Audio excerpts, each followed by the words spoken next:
The massively popular YouTuber Tim Pool just floated a pretty wild theory about the war in Ukraine during an interview he did with the self-described red pill guru Rollo Tomassi. Overwhelmingly, it is women supporting the war in Ukraine, Mhm. which is fascinating. And what I mean by that is because they're getting death benefits. I'm particularly extrapolating the data, but women vote Democrat at a very, very high rate relative to men. Certainly men do vote Democrat too, but I believe Pew Research a couple years ago, it's like 55% of men vote Republican, 45 Democrat. Among women, it's like 70%. So there is a higher proportion of women who are voting in favor of Democrat policy, which sends our money to war and conflict and combat, pushing us towards World War III, in which they have no material obligation to their lives the way men do with the draft. So I take particular offense to this, but to go back to what you were saying, I don't know if you saw the video. Someone did a Man on the Street where they go around asking men, do men need women? All the men say, yes, of course. We use that on Access Vegas. They ask the women, do women need men? And they all say no.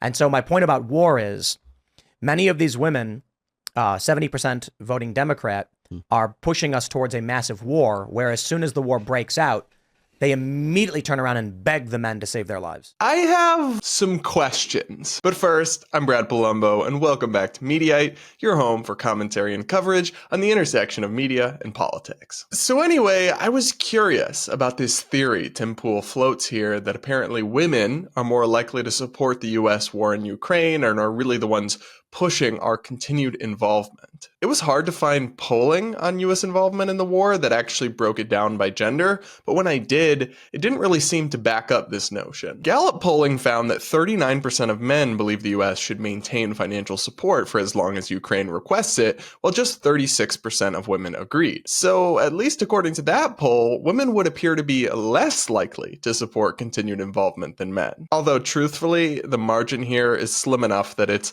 not really significant. Still, makes Tim Pool's grand theory here seem not true. He attempts to instead use party identification just with the Democrats versus the Republicans as kind of a proxy for whether you support the war in Ukraine and US aid to it or not. But this doesn't really hold for a couple of reasons. One simply being that to date, the legislation to pass taxpayer dollars and funding and weapons to be sent to Ukraine has been a bipartisan effort. Now, we are starting to see rank-and-file Republicans increasingly against U.S. involvement, and women do tend to vote more Democrat. But it seems like a real stretch to claim that those things are directly related. I don't think polling would bear out the notion that support for Ukraine is a key issue determining people's votes en masse. When you look at voters' top priorities, it much more frequently includes things like the economy, inflation, the border, or social issues like abortion. Those, not Ukraine policy, are the ones most likely explaining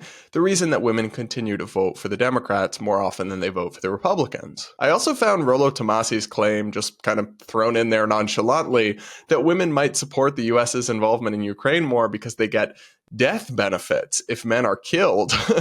Pretty wild, honestly. For one, nobody's really talking about sending US troops to fight on the ground. The debate's really over on either side about whether to send more money and more weapons. You could argue that one day that could lead to an escalation where US troops would have to be involved, but it's still a pretty far cry from anything we're discussing now in reality. But more importantly, more essentially, is he really suggesting that a significant number of women would be okay with sending their husbands overseas to risk their lives just because they'll get a check if their husband dies? That seems like a stretch, to say the least. Call me crazy, but I think most military spouses probably value their spouse more than a check from Uncle Sam. In the same way, I find this notion that women aren't really fearful of World War III because they don't have skin in the game, they won't be drafted, I find that similarly bizarre. The first reason this is kind of incoherent and strange to me is that even if there was a World War III, it's pretty unlikely that the draft would be reinstituted even for men. Things have changed a lot, and modern warfare just isn't reliant on mass manpower in the same way that it used to be. Instead,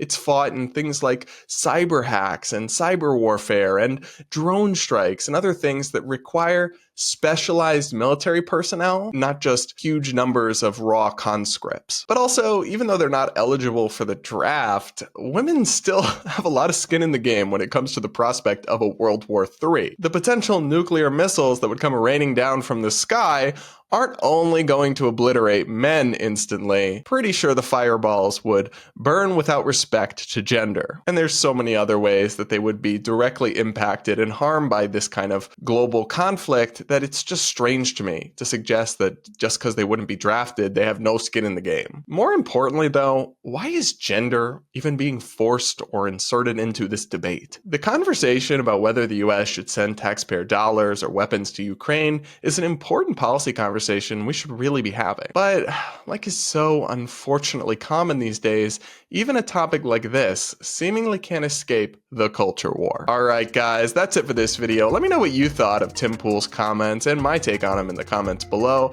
Don't forget to consider subscribing and sticking around to this channel and hit that like button before you go. And with that, I'll see you all in the next video.